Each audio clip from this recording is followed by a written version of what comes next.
दोस्तों भले ही हम किसी इंसान से दूर हो जाए, लेकिन ये पॉसिबल नहीं है कि हमें उसकी बिल्कुल भी याद ना आए। हमें उसकी याद आती है, और याद आना कुछ भी बुरा नहीं है। हो सकता है हमें ज़्यादा याद आए, हो सकता है हमें कम याद आए। लेकिन गलत कब होता है? जब ये याद हमारी लाइफ की आगे बढ़ने की जो रफ्तार है उसे धीमा कर देती है। यानी हम किसी इंसान की यादों के नीचे इतने दब जाते हैं कि हम अपने जीवन में अपना कोई भी काम ढंग से नहीं कर पाते। ऐसा बहुत बार होता है। तो आज मैं आपको बताऊंगा कि जब हमें किसी की याद आए, जब कोई इंसान हमारी यादों में बिल्कुल छा जाए, हमारे दिल दिमाग पर छा जाए, तो हमें क्या करना चाहिए? हमें उसे भुलाने के लिए अपनी पूरी एनर्जी लगानी चाहिए, या हमें किसी और तरफ मेहनत करनी चाहिए?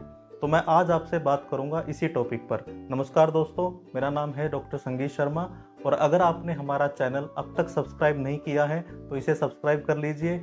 इस वीडियो को पसंद आए तो लाइक कीजिए और शेयर कीजिए, और अपना कोई भी सवाल मुझे कमेंट करके ज़रूर बताइए। तो चलिए दोस्तों, शुरू करते हैं आज का टॉपिक।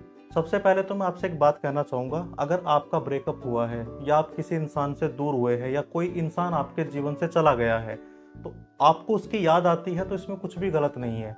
हम सब इंसान हैं, हमें एक दूसरे के साथ भावनात्मक लगाव हो जाता है।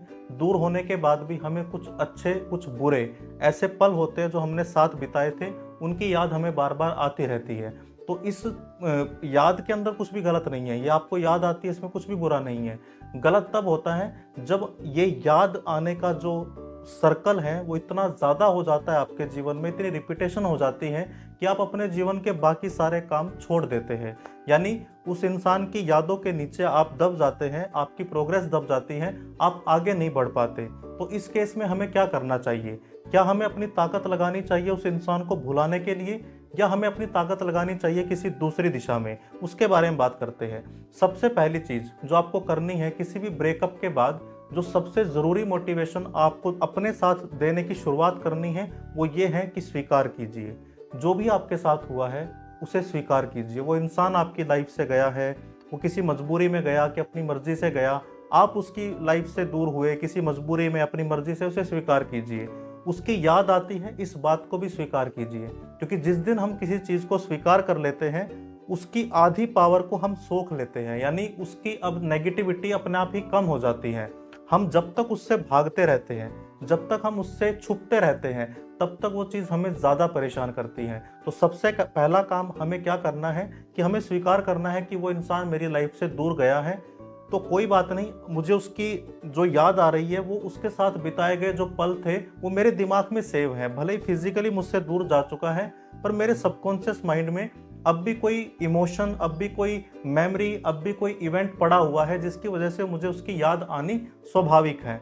अब दूसरा काम क्या करना है, जब आप स्वीकार कर ले कि उसका दूर जाना ये रियलिटी है, उसकी याद आना ये भी एक रियलिटी है, तो आपको दूसरा काम क्या करना है कि उसकी याद को ही अपना हथियार बनाइए। दोस्तों, जितना आप उसकी याद से भागेंगे, यादें आकर दबोच लेती हैं, ये आपको कहीं छुपने नहीं देती। ये आपका एड्रेस ढूंढ लेती है, आपका पता ढूंढ लेती है। तो उससे भागने की कोई कोशिश नहीं करनी। जब भी उसकी याद आए तो अपने आप से सवाल करना है कि मेरे पास अब दो विकल्प हैं। एक विकल्प तो ये है कि मैं उसके बारे में सोचता रहूं, अपने जीवन को, अपने समय को जो मेरे पास कम है, लिमिटेड है, इसे खराब कर दूं। दूसरा मैं ये कर सकता हूं कि जब भी उसकी याद आए, इसको मैं ट्रिगर बनाऊं अपने लाइफ में अपने आप को इम्प्रूव करने का, कि मुझे अपनी लाइफ में कुछ ऐसा करना है, इस खालीपन को भरना है। क्योंकि आप सोच कर देखिए, चिंता लेने के लिए भी हमें समय निकालना पड़ता है। आपने कभी नोटिस किया होगा, जब आप काम में होते हैं, किसी काम में बिजी होते हैं पूरी तरह, तब आपको कोई टेंशन नहीं होती, किसी की याद नहीं आती। जैसे आप खाली बैठ जाते हैं, जब आपका दिमाग खाली होता है, तो सारी नेगेटिविटी आपके पास आ जाती है, आप ओवर थिंकिंग करना शुरू कर देते हैं। तो अब आपको क्या करना है, उसकी याद को ट्रिगर बनाना है अपनी इम्प्रूवमेंट का। जैसे याद आए, उसकी याद आई, तो आपको अपने आप से सवाल करना है कि मैं जीवन में कहाँ जा रहा हूँ, मुझे अपने जीवन में क्या क्या चेंज कर लेना चाहिए, कहाँ मुझे इम्प्रूव करने की ज़रूरत है, कहाँ इस खालीपन को भरने की ज़रूरत है। और इसके अलावा आपको क्या करना है, अपने सर्कल, अपने आसपास के दोस्तों के साथ समय बिताना है। जो अच्छे लोग हैं उनके साथ समय बिताना है। ज़्यादातर हम क्या करते हैं, हम नेगेटिव होने के बाद नेगेटिव लोगों के साथ ही समय बिताना शुरू कर देते हैं। यानी जो हमारी जैसी बात करता है, हमें वो अच्छा लगता है स्वाभाविक तौर पे।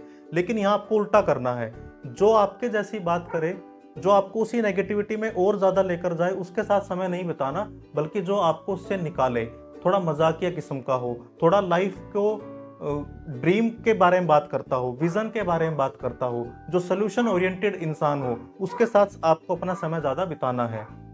इसके अलावा आपको क्या करना है, इसके अलावा आपको उस इंसान के साथ जुड़े हुए जो भी आपके पल थे, अगर उनमें कोई ऐसी याद है जो आपको नेगेटिव कर देती है, जो आपका ट्रिगर है परेशान होने का, नेगेटिव होने का, गुस्सा आने का, चिढ़ आने का, या किसी तरह से आपको फ्रस्ट्रेशन आ जाती है, तो आपको उस याद के आते ही एक सवाल करना है कि इस इंसिडेंट से, इस इवेंट से मैंने क्या लर्निंग ली है, क्या मैंने सीखा है, ताकि जब भी वो इवेंट आपके दिमाग में आए, याद आए आपको, आप उसकी लर्निंग अपने दिमाग को बता पाए, जिससे आपका दिमाग उसकी सीख पर फोकस करे, ना कि उसकी नेगेटिविटी पर। और इसके अलावा दोस्तों, आपको अपने जीवन में आगे बढ़ने के लिए जितने भी आपके पास रिसोर्सेज है, जितने भी आपके पास आइडियाज़ हैं, उन पर काम करना है। और मैं आपको पहले वाले पॉइंट पर दोबारा लेकर चलता हूँ, स्वीकार कीजिए कि वो इंसान आपकी लाइफ से जा चुका है। अब उसे कितना मर्जी याद करते रहिए, कितना मर्जी उसकी यादों में आप सैड गाने सुनते रहिए, कितना मर्जी उसकी यादों में आप किसी दूसरे को बिठाकर उसका और अपना समय खराब करते रहिए, कितना उसे ब्लेम करते रहिए, आपकी लाइफ की कोई बढ़ोतरी उससे नहीं होने वाली। किसी भी तरह आपकी लाइफ उससे इंप्रूव नहीं होगी। आपको हमेशा कम से कम संसाधन में, कम से कम रिसोर्सेज में आप क्या कर सकते हैं उस पर फोकस करना है, क्योंकि ऐसा कोई दिन नहीं होता जिस दिन सब कुछ ठीक होगा। अगर आप इस इंतजार में बैठे हैं कि मैं तब उसकी यादों से निकलूंगा जब मेरी नौकरी लग जाएगी, जब मुझे कोई काम मिल जाएगा, नहीं, आपको काम ढूंढना है, आपको नौकरी ढूंढनी है। क्योंकि कम से कम रिसोर्सेज में आप क्या कर सकते हैं उतना करने की कोशिश कीजिए। क्योंकि जिस दिन आप वेट करेंगे ना कि सब कुछ सेटल हो जाएगा, सब कुछ ठीक हो जाएगा, तब मैं आगे बढ़ूंगा, तो मेरे दोस्त आप कभी जीवन में आगे नहीं जा पाएंगे। क्योंकि ब्रेकअप से आपको कोई नहीं निकाल सकता, आपको खुद अपने आप को निकालना है। और किस अपने आप को निकालने की बात मैं कर रहा हूँ, आपके दिमाग में जो आपका पास्ट पड़ा हुआ है उससे अपने आप को निकालना है। ब्रेकअप का मतलब क्या है कि वो इंसान आज की डेट में आपसे दूर है। अब जो भी दिक्कतें हैं वो आपके दिमाग में आपके उस इंसान के साथ जुड़ी हुई जो यादें हैं उनको लेकर हैं, जो पास्ट की मेमोरी है उनको लेकर हैं। आपको उन मेमोरी को अपना ट्रिगर बनाना है अपने आप को इम्प्रूव करने का। क्योंकि सीधी सी बात है, अगर कोई आपकी लाइफ से गया है तो उसके पीछे सामान्य तौर पे 2-3 कारण हो सकते हैं। या तो उस इंसान को आपसे बेहतर चाहिए था, या उस इंसान को आपसे बेहतर मिल गया है, या फिर उसकी कोई मजबूरी थी। तीनों ही कंडीशन में आपके पास एक अच्छा विकल्प है कि आप अपने आप को बेहतर बनाएं। और एक दिन आप अपने आप को उस लेवल तक लेकर जाए कि अगर उसने सच में आपके साथ गलत किया है तो उसे ये महसूस हो, और महसूस ना भी हो, इसे ट्रिगर तो हम बना सकते हैं ना, एक दिन उसे महसूस होगा। इसी को अपना स्ट्रॉन्ग पॉइंट बना लीजिए, इसी इमोशन को अपना हथियार बनाइए आगे बढ़ने का। और याद आने पर रोना धोना, सैड गाने सुनना, इनको बंद करके अपने अंदर झांकिए, अपने आप से सवाल कीजिए कि क्या ये यादें मुझे जीवन में आगे बढ़ने के लिए प्रेरित कर रही है, आगे बढ़ने में सहायता कर रही है। अगर हाँ, तो उन यादों को डबल ट्रिपल कर दीजिए, आने दीजिए। लेकिन अगर वो यादें आपके जीवन में बाधा बन रही है, रुकावट बन रही है, तो फिर अब उन यादों को अपना ट्रिगर बनाइए इम्प्रूव करने का खुद को। और उन यादों के अंदर से कुछ ऐसा पॉइंट ढूंढ लीजिए जिससे आप लर्निंग निकाल पाए, जिससे आप सीख निकाल पाए। तो दोस्तों, ये आपको करना है जब आपको किसी की याद आए। तो आई होप आपको ये वीडियो पसंद आई होगी।